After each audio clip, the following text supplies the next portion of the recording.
Did you guys enjoy that? My first attempt at like creative vlogging. I'm really trying.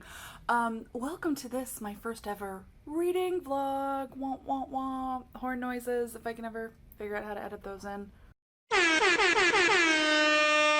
So I just fell down a Books and Lala reading vlog hole. I had of course watched her channel, but I watched one of her reading vlogs for the first time and I was like, these are so engrossing and I love it. Helps that the first one that I watched, like I'd read several of the books. I was just like, what is she gonna think of them? But she's really good at reading vlogging and it inspired me. Specifically, I watched her reading the 10 thrillers that were nominated for the Goodreads Choice Awards. Lala has like really creative content. I'll link to some of these videos down below. Really fun to watch, like a fun creative way to make reading entertaining. And in that video, she read a few thrillers that are super hyped, like very hyped thrillers. Like you could apply that title to them and I realized, well, I haven't read those, but I kind of want to, but I kind of don't in one case, which we're gonna get to. And I thought it would be fun to set myself the challenge to read 4 super hyped thrillers to see what all the fuss is about. Are they worth the hype? So today is Friday, July 12th, and so the first part of this challenge is picking the books and procuring them. I've already picked the books. So the first book I'm going to read is The Woman in the Window by A.J. Finn. The second one is The Wife Between Us by Greer Hendricks and Sarah Buchanan. The third one is The Last Time I Lied by Riley Sager, and the pin in that one is, I would actually say his other 2 books are more hyped, but I read both of them, so gonna do that one. And the fourth one is One of Us is Lying by Karen McManus, because I have owned a copy of that for quite some time and amazingly have not read it, though there's a reason for that that we will talk about. So part 1 is getting these books, and then once I have them, we will talk about why I chose them, if I'm excited to read them, and what my expectations of each of these hype books is. I'm at the place, the happy place. Let's spend some money. Happy place.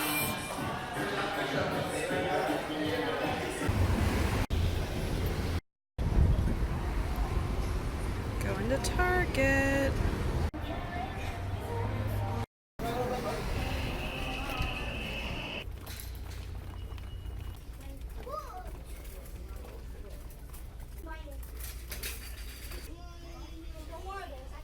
And it's on sale. Winner, winner. Yay. They also have this one, but I refuse to give him any of my money. Hard pass. We're gonna talk about that. Now, let's see if they have Wilder Girls, which is actually why I came here. Sold out. I'm so happy for Rory and so sad for me. I really, really want that map. Let's start with The Woman in the Window. Okay, so I refuse to give AJ Finn, aka Dan Mallory, my money, so we're gonna go for used. Looks like my best option. I can get this for as low as $2.47. Let's see, with $3.99 shipping from Goodwill, Southern California. Sure. And next is The Last Time I Lied by Riley Sager. I want to read this one. I read the last 2 on Kindle, but I honestly like them so much that I kind of want to go ownership here. So I'm just going to buy the hardcover.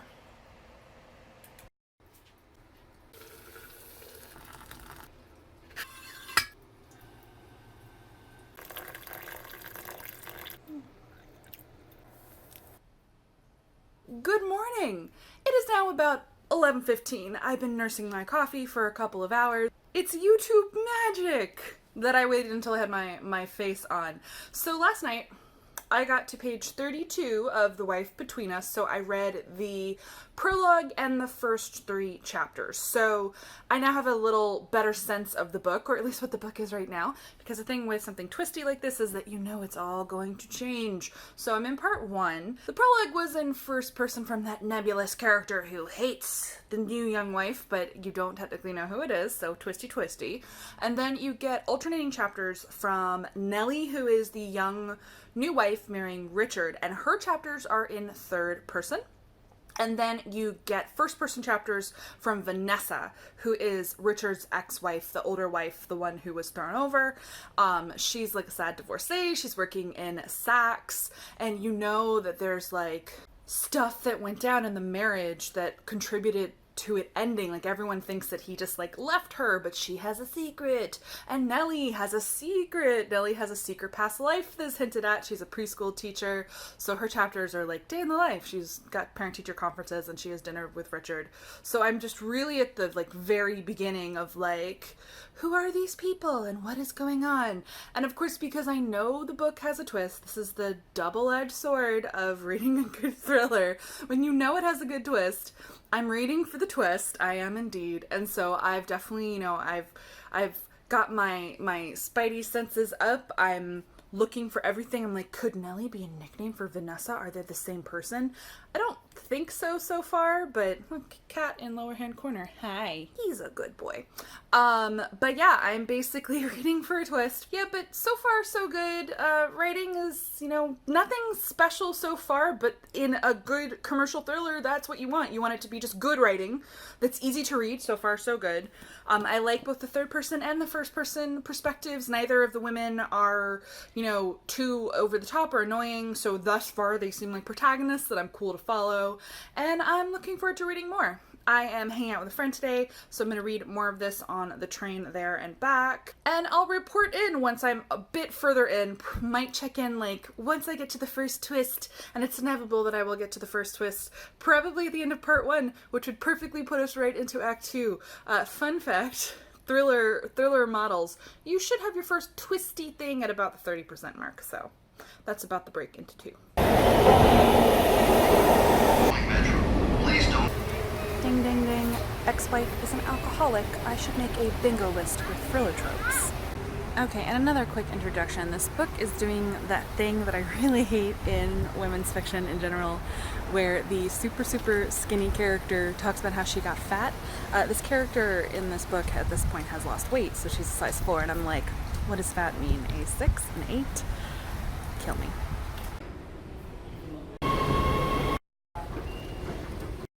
Okay, first don't judge me. Yeah, I did my makeup the same and I'm wearing the same dress.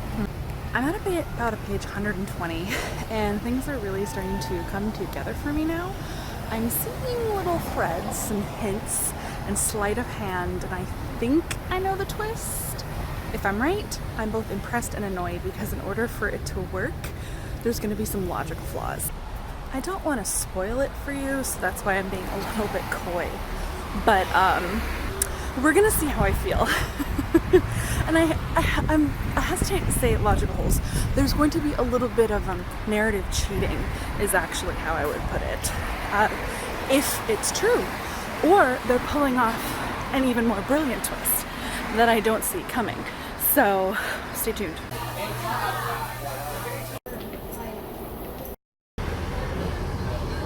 I got book mail. All right, let's open this puppy up. Ooh, I see a pretty. Still thought I couldn't get the Target edition, but look at this beauty. It's got shiny on it. And The Last Time I Lied by Riley Sager. Yay. My cat immediately got into the box. Is it a box if there's not a cat in it? Okay, I finished part 1. I'm not quite halfway in. I'm at about page 169, and the book, it did the thing. It did the thing that I thought it was doing last time I checked in. And so far, I think it earned it. So far, I'm not mad. The thing that I thought was a narrative cheat is still technically a narrative cheat, but I'm okay with the execution. And it's happened, you know, soon enough into the book, not quite halfway, that I'm genuinely excited to see where this goes next, where this can possibly go. So I'm all in, though of course this can be the point after the first major twist where it could also all fall apart, but so far it's worth the hype. I finished this last night, Monday. It's now Tuesday. I stayed up till about 1 in the morning. Big finish. I mean, I was reading all day and all day the day before. Overall, I really liked it. I think it's a 4.5. I'm kind of waiting to read all of these until I go like full on 5, but I mean, it was definitely a solid 4, but I think it's 4.5. My only kind of thing that I noted reading it is at the end and the big finish, the climax. The climax was a little bit rushed for my taste. Like, as I was in the scene, I was like, oh, this is clearly the big confrontation scene, and then it was over like that. And it resolved relatively easily. But that said, the end then did do the proper denouement that I prefer in my thrillers. I like it when things blow up and explode and resolve, but then there's more resolution, explaining things, questions answered, and like final reversals. And it had all of that, which is just a good landing for the end. So I really liked it. I liked the writing style. It took me on a journey. Really detailed and intricate, like, meaning the people felt like real people. The details felt specific and real. I don't want to say anything that gives spoilers, but what they did, I think, was pretty effective. I like this writing team. It turns out Greer Hendricks was Sarah Pekkanen's editor on 9 books, and then they co-wrote this one together. So yeah, so Wife Between Us lives up to the hype.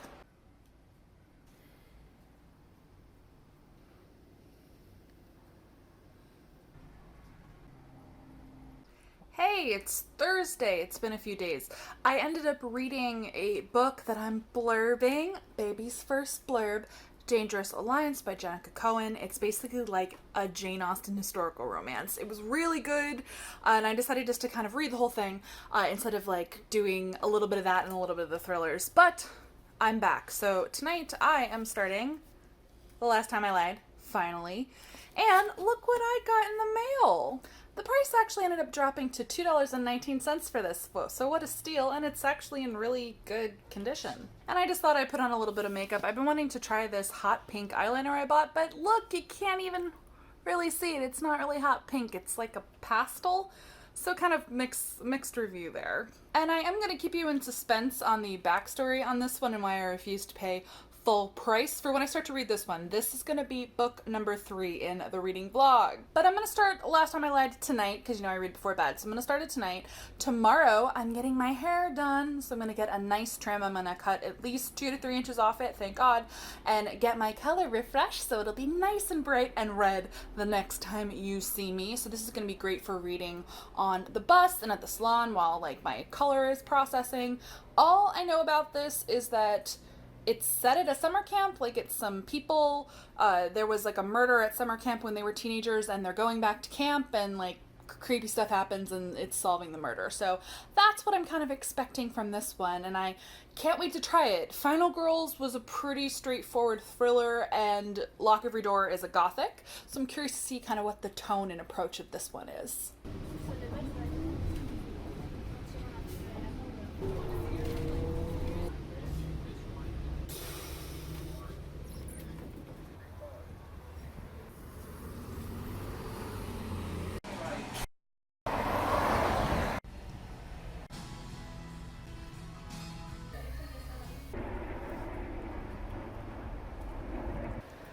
So yesterday I got to page 92, so I finally know what this book is actually about. My rough understanding of it was accurate yet not. So it's actually about a girl named Emma who went to this swanky-ass camp for rich girls when she was 13, ended up in a bunk with these 3 older girls, and 2 weeks in camp those 3 older girls disappeared, and it led to all sorts of repercussions. Emma's been kind of like PTSD since then. She's become an artist, and she's like obsessed with painting these massive paintings of these dark woods, and she hides the girls in every painting. Like every painting starts with the 3 girls and then she covers them with the forest, which I think is kind of cool. But she's a up-and-coming artist, and the old camp director, because the camp shut down after the girls disappeared, invites her to this grand reopening to be the painting instructor for the summer. And Emma reluctantly agrees because she decides she needs closure and is going to go back to camp to try to find clues of what happened. So far, I'm into it. I really love all the details. Riley Sager's very good at world details, like just like the little details of camp and the bunks and kind of the rich Manhattan culture and the art world. Like it feels very real to me. Helps that I went to summer camp, wasn't a rich camp, it was Quaker camp, but like little cabins that don't have electricity and like the crisp chill of the morning. Like I love that kind of camp stuff. So far so good. Hey guys, so I have a confession, a dark confession. I fell off the reading vlog train. Not that I forgot to vlog, don't worry, I will not leave you behind, except I basically fell down a book hole and I read one book and am in the middle of another book that have nothing to do with this reading vlog.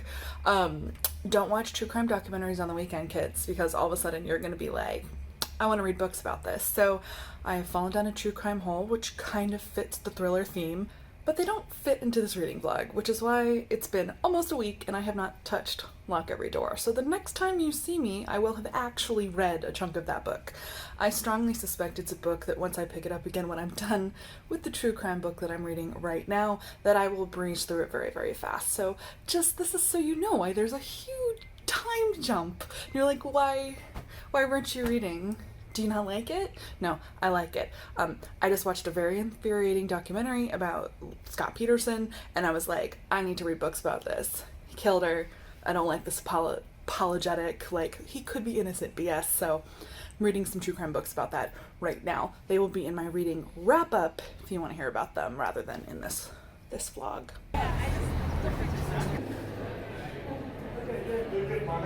Like, oh no,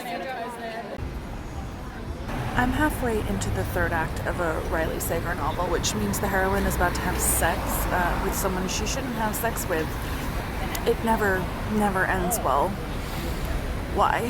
Why do they always do it? Also, I read a shit ton of this book in a really short period of time, so much so I didn't record anything, and it's really good. Okay, I'm home now. It is almost 11:30. I'm on page 313 and I was in like the 130s last night. So prediction came true. Breezed through it real fast. I'm almost done. I can't wait. Editorial note, I don't think I like Miss Saigon. I went in knowing nothing about it. This is the season tickets. And I think it's a little racist. Just a little misogynist. It's just like, why? Yeah, so many dead women, dead Asian women. Anyway, I am pleased to report that the heroine didn't sleep with the guy who was probably the killer. But because she didn't sleep with him, that's how I know he's not the killer. So, thriller tropes. Hashtag thriller tropes. I finished last night and 5 stars. The Last Time I Lied is definitely worth the hype. It might be my favorite Riley Sager novel now, which is really hard to say because I really loved Lock Every Door. But you know, different thrillers have different kind of vibes and tropes, and this one just like hit on all cylinders of tropes for me. It definitely kept me guessing. I mean, there were ultimately, knowing the end, I was like, oh, I kind of had thought early on, like, oh, what if? But it wasn't obviously telegraphed. I had a lot of fun. There were a lot of suspects, red herrings, and it ultimately just, like I said, really hit on tropes. There's like a secret diary and just the whole summer camp thing, period. Oh, the unrequited love. It really kind of tugged at my navel more than once. So 5 stars. The Last Time I Lied. Highly recommend it. Which brings me to The Woman in the Window. So I kept teasing why I didn't want to pay full price for this, and strap in, get ready. Do you have approximately 45 minutes to an hour to spend reading a masterpiece of investigative journalism and publishing bullshit and just like modern life? There was an article about the author of this book. AJ Finn is a pen name. His real name is Dan Mallory. So this epic article was in the New Yorker, and it's basically this expose, this fascinating piece about this guy Dan Mallory and his route through publishing. He's likened to the talented Mr. Ripley, if you remember that movie and book. The talented Mr. Ripley was a role model for him. I'm not kidding. This is a man who lied about family members having cancer, and about degrees that he had and qualifications, and rose in the publishing industry, and indeed did sell this book and is now a millionaire many times over. But he's a terrible person. and a fraud, and it makes me mad that this book is so popular. So I refuse to give him or his publisher money because I want him to not have my money, and I want his publisher to know that you shouldn't publish garbage, people. But it fit under the topic of this video. And you know, who doesn't love a good hate read? I want to hate this, but it might be good. It might be worth the hype. And when Lala said that she really loved it, it was like a dagger in my heart. I believe she read it long before the article came out though. And it just made me so damn curious. So I'm reading this book. I started it on the train. I've only read like 2 chapters. I can already tell, I mean, you can tell from the article, he's a pretentious dick. And I can kind of already tell, but I'm going to try to keep an open mind. It's going to be really hard. But I do like a good thriller, and I've heard people say it's a good thriller. I've also heard, partly from the article, that it's kind of misogynist. So, you know, I might hate it, but I'm gonna dive in. Alright, I'm on page 69, which sounds very sexy. This might be a sexy book. I'm definitely vaguely uncomfortable with a couple parts of it. But I'm definitely bringing my bias to the read, which at a certain point I can't avoid. But the basic plot, main character is agoraphobic. She likes to watch her neighbors. I kind of already knew that. And specifically, this new family moves in next door and they have a teenage son. And she's already made a few inappropriate comments. So I have a bad feeling about this, and I vaguely recall details of that nature from one of the things I read, probably that New Yorker article. Have you read it yet? Did you pause this video to go read that New Yorker article about Dan Mallory? I'm linking it down below.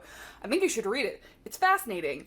And I guess I should have expected how some of the airs of pretense here, some of the pretentiousness, the way that the main character is obsessed with black and white movies and how they're the best movies, classic films, rah rah rah. Lord, I really hate that kind of film snobbery, so I'm already on edge a little bit. But I mean, the read itself is fine. The writing's a little pretentious. You can tell that this dude thinks that he's a literary darling. Fine, whatever. But I mean, it's good writing, sure. And it's flowing along smoothly enough so far. Meanwhile, hey, I'm shilling for Book of the Month now. Book of the Month, YA, kind of, not really. They have signed me up for their affiliate program. I decided it was a thing I would do. I've never done an affiliate link before. But I thought, hey, this is something people might actually be interested in. I'm going to have more details in my next kind of reading wrap-up video. I'll talk about the books that I received. But yeah. That's something that I got and I'm doing now. So if you feel like signing up for Book of the Month Club YA, I'm going to have a link down below. They sent me books for free but aren't paying me otherwise because... So I went crazy on ColourPop and I thought I would just like open the box because people like people opening boxes. Like, let's spice up the vlog. Ooh. So Super Shock Shadows were 40% off, so I went a little bit crazy. Oops. So excited. If you haven't tried ColourPop yet, it is one of my go-tos. Try it. Okay, it's Saturday and I've made a ton of progress. As you can see, I am now way more than halfway through this book. I'm on page 247 or chapter 60, though this is the Dan Brown School of Writing where there are a million short chapters in this book. I actually have feelings about it. So I finally got to, like, the thing. This one, I have some pacing notes. It's a little slow in the beginning, to be honest. It takes, I think I was on almost to page 200. So, like, page 180 or so, when finally what is really the inciting incident happened. But the way that it functions in this book, it's way closer to a midpoint turn. I mean, it's not quite at the midpoint, but very close to it. And this book is basically Rear Window.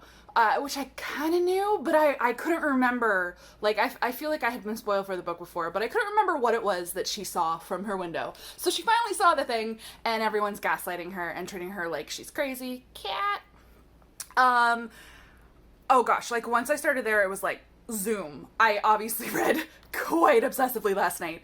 Last night I read 150 pages at least, and I'm very keen to finish. I'm very keen to keep reading. I've heard it has like a 1-2 punch kind of twist toward the end, and I don't remember if I was spoiled for it, so... I mean, so far it's certainly worth the hype in that, like, it's doing its job as a page-turning thriller. Do I like it? I'm on the fence. What I do have to cop to is there are parts where the writing is annoyingly good. Like, annoyingly good, where I'm like, That's beautifully rendered. Sometimes pretentious literary writing can be a little bit fantastic. Boy, do I wish I could describe things as well as that. And so, gotta give Dan Mallory a little bit of credit. Let's see how it ends, because there are a couple of things, or one thing really, that is a bit of a theme that I've caught on a few times, and I'm really keen to see, like, what's the full arc here? Because there's some instances of body shaming, of fat phobia, essentially, where I'm wondering if the main character has an eating disorder. If she doesn't, if it's not like a point of the book, then I would literally never recommend this to a person who is easily triggered by weight-related commentary. There's an entire chapter, because the chapters are short, that is the main character talking to her husband from whom she is separated, but how she doesn't want her daughter to get fat. She doesn't want her to eat candy bars on Halloween because she's really worried about her weight. She doesn't want her to get fat. And I started like twitching a little. I was like, this is the kind of language I've had to deprogram for myself so that I don't hate myself. And then later the character has similar reflections about her own weight and feeling fat. And I'm like, slight twitch. But it could be that the character's recovering from an eating disorder. If it's not a conscious choice in the book, Dan Mallory is definitely projecting feelings or reflecting someone he knows. That's one thing that I don't love so far. It's a trope I'm happy to throw in the garbage and light on fire in books. So, yeah.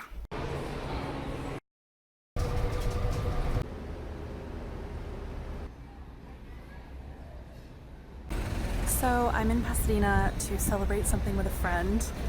Look how much I've read, 130 pages just on the way to Pasadena. This book is flying. Okay, I finished last night, and I can report that The Woman in the Window by A.J. Finn spectacularly face plants in the last 10% of the book, the last couple chapters. I don't think that's my bias coming through, though maybe it is. And right before I got there, I actually realized I had been spoiled for this book, so I reread that New Yorker article after I finished. It has spoilers for this book.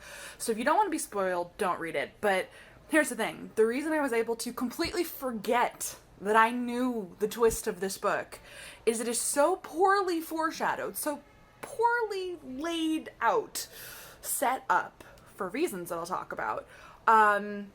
It really didn't work for me. And I think that's I'm trying to like sort through my own like bias and expectations, but I feel like it's a genuine reaction. And it was, I read the big chapter with the big reveal, with the big soapy villain monologue, and none of it landed for me. It felt inorganic, it didn't track with what had come before, and I just didn't like it. So I'm waffling on my star rating. It might be a 3. Because a 4 almost feels too generous for, I really think it didn't stick the landing. And the thing with a thriller is if you don't stick the landing, does your book work? Is this book worth the hype? I understand why it has the hype. As you can tell from my previous parts, up until the end, it was worth the hype because it was a genuinely good reading experience. I'm still kind of mad about things about this book that are actually really good. But ultimately, it's not worth the hype in terms of it not landing the ending. I don't think in the big picture of things, it's a well-constructed thriller. And my problem with it, rereading the New Yorker article, first of all, you want to know, like, I forgot how bad it was. He pretended he had cancer and has admitted that he lied about having a brain tumor. How dark. He also lied about his parents dying for, like, to get into college for his grad program. He also lied about having doctorates that he never got.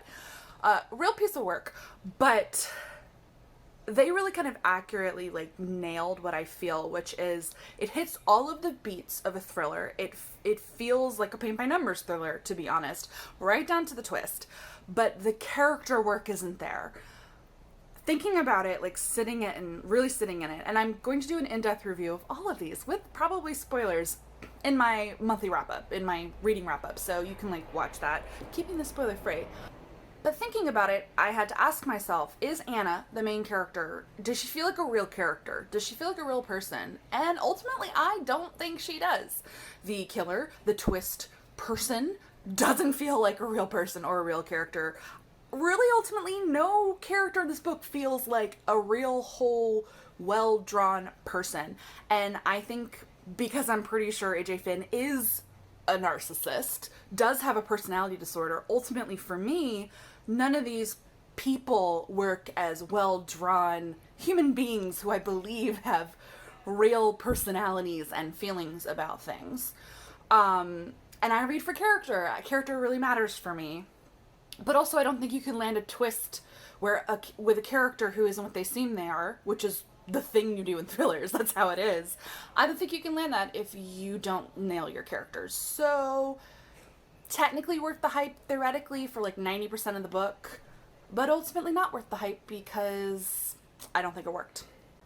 Which means last but certainly not least, I'm reading One of Us is Lying by Karen McManus. Ooh, kitty cat likes it. The trick with this one is I definitely know the spoilers for this book. I know the twist of this book. I've known the twist of this book for a really long time because way back when a friend just wanted to talk about it and I said, go ahead, spoil me. Do I regret it? I mean, no, except we're going to see how it impacts my reading experience because I'm going into reading this book knowing the twist. I've heard so many good things about it. It's massive. I mean, it's a huge bestseller in YA. It's like the big YA thriller right now. And we're going to see... I mean, can it live up to the hype when you know the twist, when you know how it ends? There's just no way to read this one and have a pure reading experience, so we're gonna see what I think. I meant to check in earlier, but suddenly I'm at page 200. That happened fast. That escalated quickly. Like yesterday, I was not quite at 100. I was like in the 70s or 80s. I was like, I have a pretty good grasp of what this is. And then it really picked up. And so I read it done last night. So far, very engrossing read, even though I know the twist. This is very character driven and I'm really into the characters. So there are 4 POVs. It's the 4 people who were in detention with this kid when he died. And they're the main suspects, of course. And there's a lot of just character-driven conflict that I'm very into, even though it's tropey as heck. Like, you know, the controlling douche boyfriend of one of them, bad parents, a few of them, kind of the conflicts of, like, their secrets. They each have a secret, and how that kind of impacts their wider life. Really into it so far. There's some good conflict, some good fallout. And yeah, it's tough because I do know where it's going, and I can imagine a world where I read this not knowing the twist, and I do think I would have been more engrossed in that case. I think I would have had a very different reading experience. I'll cover those more spoilery thoughts, the kind of what ifs of my reading experience in my wrap up, because I want to keep this vlog spoiler free, but that's where I'm so far. Really engrossing read, and I mean, I can certainly imagine if you don't know the end of the book, it's even better, and it's good even knowing it. So far worth the hype, but I'm gonna keep reading. Okay, I finished last night as I predicted, and it was pretty great. I'm giving it 5 stars. I definitely think it's worth the hype. Like, I understand the hype. I get why it has the hype. Specifically, there's something about the writing style. It's very just like fluid and unpretentious. Like, I felt a real sense of place and character as I was reading, but I wasn't ever too kind of like distracted by the writing style, which is just the kind of writing that I like in thrillers. And really, that's the thing.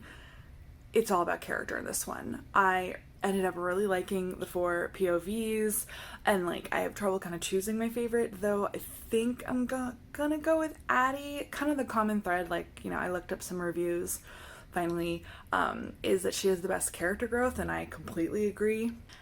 And it actually turned out I only knew half the twist, so there were aspects of the 3rd act that really surprised me, that I was turning pages for, some things more obviously telegraphed than others. But like, all in all, really solid. I know why it's a huge hit. I'm glad it's a huge hit because I'm like, more YA thriller, buy my YA thriller. I really liked it, and so I'm gonna start To Can Keep a Secret immediately. That's not gonna go into this vlog because that's not the point here, but I'm gonna read that next, so that's gonna go into my next wrap up. Speaking of wrap ups, as I mentioned, I'm gonna cover all 4 of these in depth in my next reading wrap up. So this reading vlog is gonna go first, but then I'll do my reading wrap up where I'll be more in depth, I'll cover some spoilers. But yeah, the gist of this one is all 4 of these were definitely worth the hype. Even if I had feelings about The Woman in the Window, I really feel that it face planted on the ending. It didn't stick the landing. But I still understand the hype. The hype for all 4 of these. Definitely deserved. If they sound like your cup of tea, so like if the tropes sound up your alley, I do recommend reading them if you want to. This was a nice, pleasant surprise. Let me know down below in the comments, did you like this reading vlog? Was it fun? The whole like conceit, because really it was more of a reading challenge that I turned into a vlog, which was like the only way my brain could process doing a reading vlog. And honestly, it was kind of fun. I'd be down to do another one. Let me know if you want to see another one. Are there other reading challenge type things you would like to see me tackle in a reading vlog? Should I just read more hyped thrillers? I mean, there's more of which to speak. There's constantly more. Let me know. And give this video a thumbs up if you like it, and I'll know if I'm doing okay at reading vlogs. I'm gonna try to transfer some of this style into my writing vlogs too. Just like a little more style and substance to it. And if you're not already subscribed to the channel, go ahead and do that. I post new videos 2 to 3 times a week. Thank you so much for watching, and as always, guys, happy reading.